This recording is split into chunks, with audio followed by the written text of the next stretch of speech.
श्री गुरुवे नमः।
नमस्कार, स्पिरिचुअल विद्या की जर्नी में आज फिर आप सबका बहुत बहुत स्वागत। और आज एक बार फिर घर की तरफ मुड़ते हैं, अपनी तरफ मुड़ते हैं, क्योंकि बाहरी दुनिया में तो बहुत कुछ कर रहे होते हैं। कई बार ऐसा लगता है कि हम डूइंग में रहते हैं, हमेशा कुछ ना कुछ कर रहे होते हैं। थोड़ी देर बीइंग बन जाते हैं कि हम कौन हैं, कहाँ से आए हैं, कैसे हैं और हमारे पास कितनी शक्तियाँ हैं, हम क्या कुछ करने की काबिलियत रखते हैं।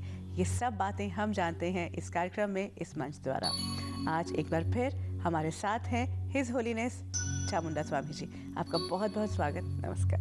नमस्कार कन्नुप्रिया दोस्तों, नमस्कार, जय माता दी।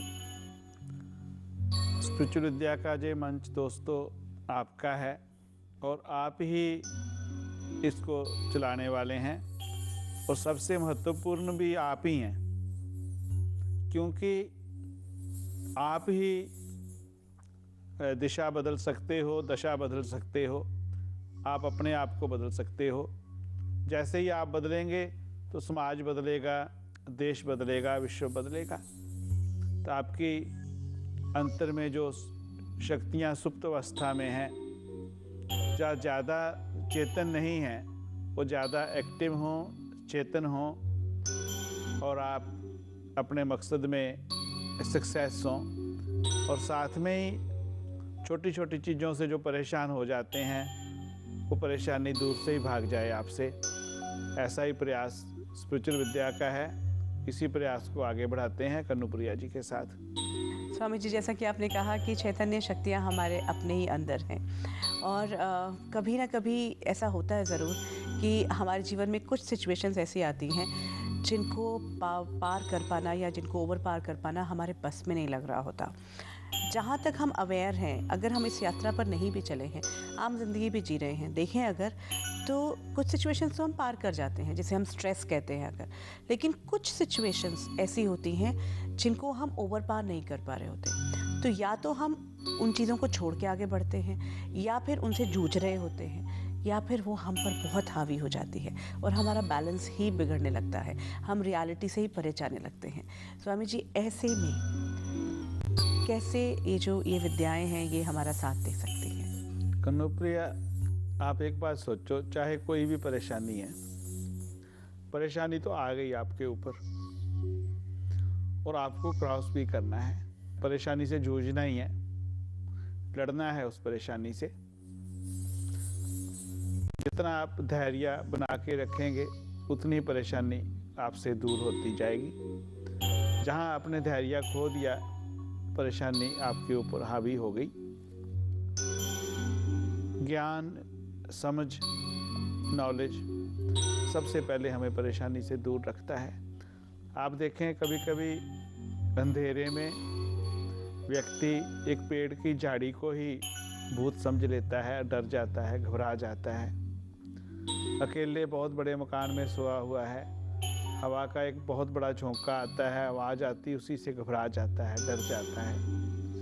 और जो व्यक्ति सदा सुनसान जगह में रहता है, उसको वो शक्ति, वो बात नहीं डराती है। तो जब तक हम ना समझें, हमें उस चीज़ का ज्ञान नहीं है, तब तक तो हम घबराते हैं, ज्ञान हो जाता है तो हमारी घबराहट अपने आप चली जाती है। और ज्ञान तो आपको सत्संग से मिलेगा, अध्ययन करने पर मिलेगा, विद्वान लोगों से मिलेगा, पर आपको परेशानी काबुज ना हो जाए आपके ऊपर, जहाँ निराशा काबुज ना हो जाए आपके ऊपर, घबराहट काबुज ना हो जाए आपके ऊपर, इसके लिए मंत्र विज्ञान में, तंत्र विज्ञान में, स्पिरिचुअलिज्म में बहुत से उपाय हैं। आप सोचो पूरी शक्ति ही इसी ओर लगी हुई है कि व्यक्ति घबराहट में ना आए, क्योंकि 3 तरह की ज़िंदगी में बात होती है। कुछ चीज़ें तो कन्नुप्रिया में सहन ही करनी होती हैं, हमारे पास कोई अल्टरनेटिव नहीं है, कोई चारा नहीं है। आप भी जानते हैं कि चारा नहीं है। जब चारा ही नहीं है, हमें सहन करना है, तो फिर हम परेशानी को चाबी क्यों दें, हम सहन करें उसको। कहते हैं खुशी खुशी करें, गमी से करें, जब करना ही है तो मजबूत मन से, दृढ़ मन से, दृढ़ निश्चय से करें। तभी कहते हैं कि जो संत पुरुष हैं, महापुरुष हैं, उनके ऊपर परेशानी का असर नहीं होता है, और उनके ऊपर खुशी का असर भी नहीं होता है। जैसे गुरबाणी में कहा है, तेरा बहाना मीठा लागे, बहुत बड़ी बात है। उसकी प्रत्येक बात को मीठा मान लेना, उसकी प्रत्येक बात को उसका हुक्म मान लेना, उसकी आज्ञा मान लेना बहुत ऊंची अवस्था है। अगर वो अवस्था है तो बहुत बड़ी बात है, पर वो अवस्था होना, वो स्थिति होना बहुत दूर की बात है, भक्ति से ही आ पाएगी। दूसरी बात है, कुछ कष्ट ऐसे होते हैं, परेशानियां ऐसी होती हैं, स्ट्रेस ऐसी होती हैं, फॉर द टाइम बीइंग होती हैं। कुछ वक्त के बाद हम कहते हैं कि चेंज हो जाएंगी, निकल जाएगा वक्त, और खुशी का वक्त भी निकल जाएगा, गमी का वक्त भी निकल जाएगा। तो वक्त का इंतज़ार करना पड़ता है। कभी कभी हमें अंदाज़ा होता है कितना वक्त है। आप देखें, कभी कभी कन्नुप्रिया व्यक्ति हॉस्पिटल में होता है तो अंदर से हमें पता चल जाता है कि ये नहीं बच पाएगा। अंतर से हम उसके लिए प्लानिंग भी करने लग जाते हैं, पर बाहरी रूप से फिर कहते हैं ठीक हो जाए, कंफ्यूज होते हैं। कहीं कहीं और ऐसी स्थितियां आती हैं, कोई जख्म हो गया, कोई एक्सीडेंट हो गया तो लगता 2 महीने लगेंगे इसको ठीक होने में, 4 महीने लगेंगे। कारोबार में नुकसान हो गया, लगता 6 महीने में, साल में ऊपर आ जाएंगे। तो कभी कभी एस्ट्रोलॉजी आपको बहुत साहस देती है कि कितने वक्त के बाद ऐसा वक्त आ जाएगा। और कुछ ऐसी चीज़ें होती हैं जो किसी प्रार्थना से, उपाय से, दूसरों के सहयोग से ठीक हो जाती हैं। हमें प्रयास सदा ही करना है। इसमें परेशानी क्यों हुई, कैसे हुई, किस तरह की है, उस पर डिपेंड करता है कि उस परेशानी को हम दूर कैसे करें। पर मेरे विचार से हमारे मन का संतुलन कैसा हो, हमारे मन का बैलेंस कैसे हो, हम पूरे इस झंझट को जो भी बना है कैसे बैलेंस कर पाएँ। दिस बिकम्स मोर इम्पॉर्टेंट कि हम एक्चुअली हमें उस सम स्थिति में पहुंचने की ज़रूरत है। स्वामी जी, जहां आपने पहली स्थिति को लिया कि कुछ को तो सहन ही करना पड़ता है, तो एक शब्द है सहन शक्ति। तो क्या उसको हम शक्ति, क्योंकि सहन करने का मतलब मैं विक्टिम बन गया। जब भी मैं कहती हूँ कि मुझे तो सहना ही पड़ेगा, तो मैं तो अपने आप को बहुत नीचे ले जाती हूँ।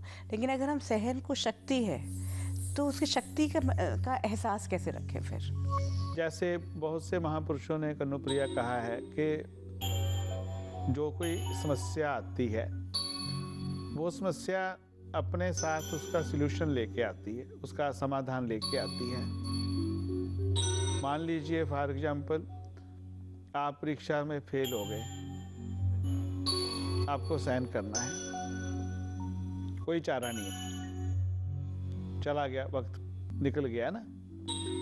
अभी दूसरा कब एग्जाम आएगा, अभी से उसकी तैयारी करें, बजाय कि हम इसमें अफसोस करते रहें, मारे गए, लुट गए, हम क्या करेंगे, साल बर्बाद हो गया, ऐसा हो गया। तो हम सीख लें उससे कि फेल हो गए, क्यों हुए। और मेरे विचार से जब तक हम दोस्तों अपनी गलती का एहसास नहीं करते, जब तक हम जो भी हुआ हमारे साथ उसकी जिम्मेदारी हम नहीं लेते, तब तक बात नहीं बनती, तब तक आप कामयाब नहीं हो पाएंगे। दूसरे के ऊपर दोष लगाना, कभी ग्रहों को दोष देना, कभी तंत्र मंत्र की स्थिति को ढूंढना, वो उनकी एक अलग विधा है। पर आप नाकामयाब हुए हैं तो 101% अपने ऊपर ले लें कि मैं हो गया, ये मेरी कमी थी, मेरी ये गलती थी। ग्रह भी तो सीधा नहीं आके करते, आपसे डिसीजन गलत हो जाते, तो आप कहें कि मुझसे डिसीजन गलत हो गया। आप इतने ब्रॉड माइंडेड बन जाएं, इतने बहादुर बन जाएं, और सबसे वीर पुरुष वही है जो अपनी गलती को मान लेता है। सबसे बहादुर पुरुष वो है जो किसी को क्षमा कर देता है।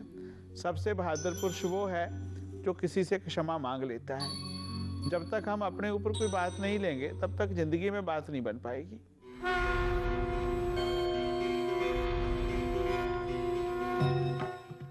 ही बाप दादा की पगड़ी तो उतर गई समझो, पर निकल आए हैं वो पर्वत राम की छोरी काशी के। कुछ बोलेगी भी? स्कूल जाने के सपने देखे हैं, अब पाँव की जूती सर पर बैठेगी। वो काशी अगर स्कूल गई तो हम तो हटवा लेंगे अपनी बिटिया को स्कूल से, कह दिए हैं हम। कोई नहीं चाहता कि मैं पढूं, ऐसा क्यों?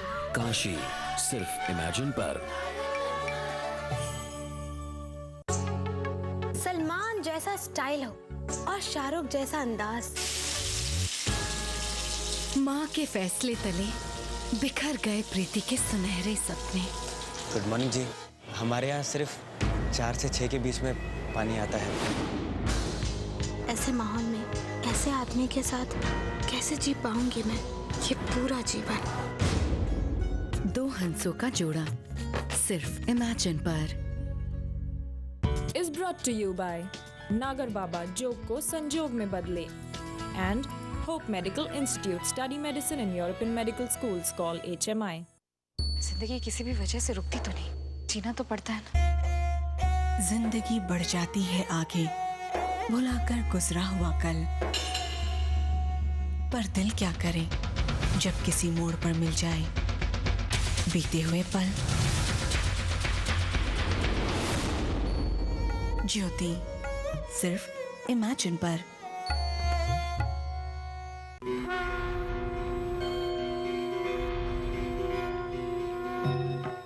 बहुत सुंदर आपने बात कही स्वामी जी कि हमें अपनी गलती मानने में बहुत टाइम प्राउड होना चाहिए। हाँ। हो गई गलती ना। या एक और इसके साथ क्या जुड़ जाता है कि या तो हम अपनी गलती नहीं मानेंगे कि उनकी वजह से हुआ, उनके कारण वो जिम्मेदार थे। दूसरी तरफ जब हमें लगता है कि नहीं हमारे पास हमारी ही गलती है, तो हम बहुत डिप्रेशन में चले जाते हैं, बहुत अपना ही सम्मान खो जाता है। ये जो दोनों ही मुझे लगता है कंडीशंस हैं वो हमें रियलिटी से दूर कर देती हैं। तो गलती मानते हुए भी अपना स्वाभिमान या स्वमान कैसे बनाए रखें? देखिए, अगर आज मैं गलत साबित हो गई, मुझे भी अपनी आंखों में भी, तो फिर तो मैं बहुत इसमें भी जा सकती हूँ कि मतलब मैं इतनी सी बात नहीं कर पाई, मुझ में ये क्षमता ही नहीं थी कि मैं कर सकती थी।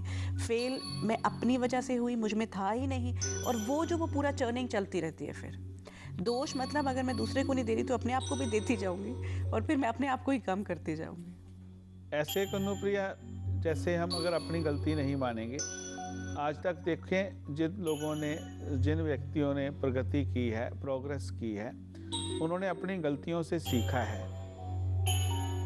वो कितनी बार हारे हैं जिंदगी में, और उसके बाद वो विश्व के हीरो बने हैं, विश्व विजेता बने हैं वो लोग।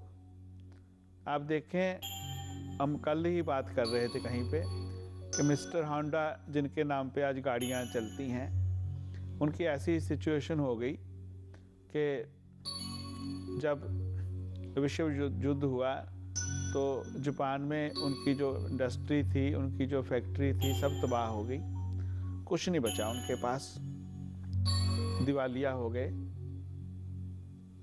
सोच में पड़ गए क्या करें। उन्होंने एक साइकिल लिया, साइकिल के ऊपर इंजन लगाया, तो उसको चलाना शुरू किया।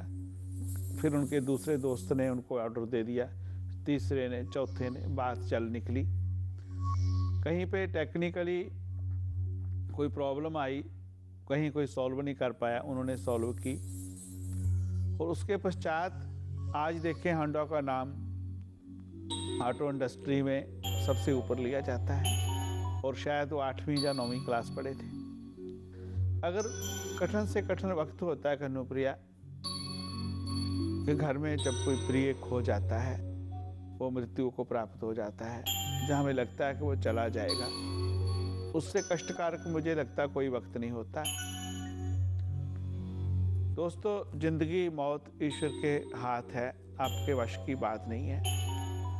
जहाँ आपका वश ही नहीं है तो फिर वहाँ क्यों परेशान होना? वो कंट्रोल तो दूसरे के हाथ में है ना। उस कंट्रोल को आप लेने की कोशिश मत करो। जो उसका फैसला है वो बिल्कुल उससे सुप्रीम कोई है ही नहीं, उसको मानना है। तो आप ये कर सकते हैं कि जो उसकी प्लानिंग थी, जो चला गया इस दुनिया से, उसकी प्लानिंग को पूरा करने की कोशिश करें। अगर उसके पीछे कोई उसके बच्चे हैं, माता पिता हैं, तो उनकी हेल्प करने की कोशिश करें। उसके ड्रीम्स थे, उसके ड्रीम्स को पूरा करने की कोशिश करें। ये बहुत कड़वी बात है कन्नुप्रिया। मैंने देखा कि कोई व्यक्ति मृत्यु को प्राप्त हो जाता है, हम बहुत रोते हैं, कभी कभी बहुत कष्ट होता है, बातें करते हैं लंबी लंबी, लेक्चर देते हैं लंबा लंबा, पर जब उसके परिवार को कहीं पे कोई ज़रूरत पड़ती है तो हम कभी काम नहीं आते। बिल्कुल कड़वी सच्चाई है। बातों में हम बहुत कुछ दोस्तों कह जाते हैं और वही वजह है कि हम अंदर से और हैं, बाहर से और हैं, हम कहीं के भी नहीं रहते हैं। अगर ऐसी स्थिति है तो हमें मदद करनी चाहिए, हेल्प करनी चाहिए, तब भी उसका कष्ट आदमी का बंट जाएगा। क्योंकि आदमी अगर डिप्रेशन में चला गया, मान लो किसी का बहुत प्रिय खो गया, तो उसको तो लेक्चर से कोई बात नहीं बनेगी, उसको कहेंगे तो बात नहीं बनेगी। तो हम उसके साथ प्रैक्टिकली जुड़ जाएं, जो उसकी मदद कर सकते हैं उसकी मदद करें। क्योंकि जब प्रैक्टिकल बात आती है तो फिर पता चलता है कि नहीं, ये व्यक्ति मेरे साथ हैं, ये व्यक्ति मेरे साथ हैं, मैं अकेला नहीं हूँ इस कष्ट में। तो उसका डिप्रेशन चला जाता है। और डिप्रेस इसलिए हुआ, उसको लगता है कि मैं अकेला पड़ गया, मेरा हस्बैंड चला गया, मेरी वाइफ चली गई, मेरा बच्चा चला गया। और अगर सच्चे मन से उसको सहयोग देने वाले मिल जाते हैं तो वो बात चली जाती है। हमारे ऋषि मुनि कितने महान होंगे कन्नुप्रिया, कि उन्होंने कितनी बड़ी साइकोलॉजी जानते होंगे। आप सोचें कि उन्होंने ये प्रथा बना दी कि किसी व्यक्ति की मृत्यु हो जाती, सब लोग इकट्ठे हो जाओ, सब लोग इकट्ठे जाके उसकी बात करो, उसको हौसला दो। और कितने दिन तक साथ रहते थे? कितने दिन तक साथ रहते हैं। और उसको धर्म से भी जोड़ दिया। गरुड़ पुराण में जो बातें कही हैं वो ही सही हैं। धर्म से जोड़ दिया, समाज से जोड़ दिया। कैसे उन्होंने इतनी बड़ी व्यवस्था की, तब तक व्यक्ति धीरे धीरे धीरे उभर के बाहर आ जाता है। तो कोई लोग नहीं उभर पाते हैं तो उनके लिए फिर और ढंग से कई उपाय हैं जिनको करना चाहिए। बिल्कुल। और जो हम बात ये कर रहे हैं कि जो प्रेशर्स हैं, जो सिचुएशंस आ रही हैं, चाहे कोई अपना खो जाता है, एक और जो रिश्तों के टूटने की जो प्रेशर है स्वामी जी की, एक हमारे पास मेल है जहाँ पे जिससे जुड़ा हुआ मैं लेना चाहती हूँ कि मेरी 2 बेटियाँ हैं, ये जॉर्डन में रहती हैं। लिखती हैं कि मैंने कभी भी अपने करियर को बहुत स्ट्रांगली नहीं लिया था, क्योंकि मेरे हस्बैंड के साथ लव मैरिज थी और बहुत अच्छा चल रहा था। अचानक ही सडनली ये उनका आया कि वो मुझसे डिवोर्स लेना चाहते हैं, और सडनली मैं बहुत अकेली हो गई हूँ। हमारा परिवार भारत में ही है और मैं यहाँ पर बिल्कुल अकेली, ना कुछ, और वो बिना कुछ बहुत ज़्यादा बात किए हमारा सेपरेशन भी हो गया है, क्योंकि मैं बिल्कुल शॉक में ही चली गई थी। मुझे ये समझ में ही नहीं आ रहा, मैं इस सिचुएशन को एक्सेप्ट ही नहीं कर पा रही। दूसरी तरफ मुझे 2 लड़कियों का भी जो पूरा है वो रिस्पॉन्सिबिलिटी लेनी है, और मैं खुद भी कोई बहुत नॉर्मल नहीं हूँ, मैं भी हाइपर ही थी। अब मैं कैसे इस सिचुएशन को फेस करूँ? मुझे लगता है मैं कंप्लीटली असहाय महसूस करती हूँ अपने आप को, तो मैं क्या करूँ? देखो बेटा, इस जिंदगी को जीना है आपको, तो जैसे मैंने कहा कि आप स्वीकार कर लीजिए कभी आपको हस्बैंड के बिना जीना है। जो आज चले गए हैं छोड़ करके, कल को भी जा सकते थे, अच्छा हुआ जल्दी चले गए। तो आप आपकी छोटी आयु है, छोटी उम्र है, तो आप अपनी ज़िंदगी को नए ढंग से शुरू कर सकते हैं। कभी कभी गृहस्थ जीवन में छोटी छोटी बातें छोटी छोटी कमियां, छोटी छोटी नेगेटिविटी बहुत बड़ा रूप धारण कर लेती है। और कहीं कहीं तो कन्नुप्रिया देखा कि सच में कोई प्रॉब्लम होती है और बहुत बड़ी बन जाती है, और 70-60% तो मिसअंडरस्टैंडिंग होती है। क्योंकि जैसे हम बात कर रहे थे, अगर हम पॉजिटिव ढूंढना शुरू करेंगे तो पॉजिटिव नज़र आने लगेगा, नेगेटिव ढूंढना शुरू करेंगे तो नेगेटिव नज़र आने लगेगा। कहीं पे दोस्तों आपको लगता है कि आपका हस्बैंड, आपकी वाइफ दूर होते जा रहे हैं, जहाँ आपको कहीं शंका होने लगी है, तो आपको कहीं भी नेगेटिव विचार शुरू ही हुआ है अभी, तो उसको रोक दीजिए वहाँ पे, उसको आगे बिल्कुल ना बढ़ने दीजिए, स्ट्रांगली रोक दीजिए। किसी भी किस्म का नकारात्मक विचार आपको ज़िंदगी में आने लगे, किसी दोस्त के बारे, मित्र के बारे, सहेली के बारे, बुजुर्गों के बारे, परिवार के बारे, तो उस नेगेटिव को वहीं का वहीं रोक दीजिए, स्टॉप कर दीजिए। उसको कह दीजिए कि नहीं, तुम्हें इजाज़त नहीं है जहाँ घुसने की, तुम अपना रास्ता और बना जाके। और जिसके बारे में भी नेगेटिव विचार आना शुरू हुआ, उसके बारे में पॉजिटिव सोचना शुरू कर दीजिए। इन्होंने जो लेटर लिखा है, इनकी दूसरी शादी होने के चांसेस हैं, दूसरी शादी होगी, दूसरी शादी सक्सेस होगी, और सक्सेस हो इसके लिए इनको आध्यात्मिकता में चले जाना चाहिए, इनको जो अच्छे गुरु की शरण में चले जाना चाहिए। क्योंकि जब हम आध्यात्मिकता में जाते हैं तो हम सहनशील होते जाते हैं, आध्यात्मिकता में जाते हैं हम प्यार करना शुरू कर देते हैं, अंदर से प्यार उमड़ने लगता है। हम आध्यात्मिक और होते हैं, कोई गुस्से में आता है तो कभी कभी हंसी आने लग जाती है, तो बात टल जाती है। कहा जाता है कि किसी के मन को अगर छूना है या जीतना है तो प्रेम से ही जीता जा सकता है। स्वामी जी की जितनी भी बातें होती हैं वो शुरू होती हैं प्रेम से, ख़त्म होती हैं हम पर ही, और हमें शक्तिशाली बनाने के लिए। प्रेम से उन्होंने जीत लिया है हमें, हमारे मन को। अब मन के कपाट हम खोल सकते हैं, और जो शक्तियाँ आना चाहती हैं, जो रोशनी आना चाहती है, ज्ञान की रोशनी हमें मिल रही है, उसको हम खुले हाथों से लें, हम खुले मन से लें। अगर आपके मन में कोई सवाल है, कोई प्रॉब्लम है, आप हमारी वेबसाइट पर जा सकते हैं, हमें ईमेल भी कर सकते हैं, या फ़ोन पर भी संपर्क कर सकते हैं। हमारी वेबसाइट है www.spiritualvidya.com। आज जो बातचीत रही उसे जीवन में इम्प्लीमेंट ज़रूर करें, उसे समझें ज़रूर, सोचें ज़रूर, विचार ज़रूर करें, और उसके बाद आगे बढ़ें। स्वामी जी, आज आप हमारे साथ थे, बहुत बहुत धन्यवाद। हाँ, शुक्रिया कन्नुप्रिया, बहुत सुंदर बात कही कि दोस्तों हमें चाबी हमारी अपने पास रखनी है, ना तो किसी प्रॉब्लम को की देनी है, ना किसी व्यक्ति को, ना किसी निराशा को, ना किसी डिप्रेशन को। जब आपके घर की चाबी आपके पास है तो कोई दूसरा नहीं घुस सकता है, जिसको चाहोगे वो ही अंदर आएगा।